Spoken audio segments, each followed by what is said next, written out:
Welcome back to your juicy Advent Calendar. Our mission is to find world peace through intimacy.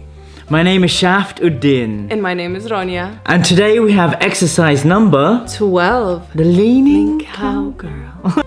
The giver just lays down on his back and relaxes fully.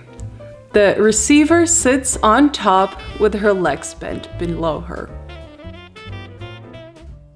She leans back on her hands, swaying her hips and throwing her head back.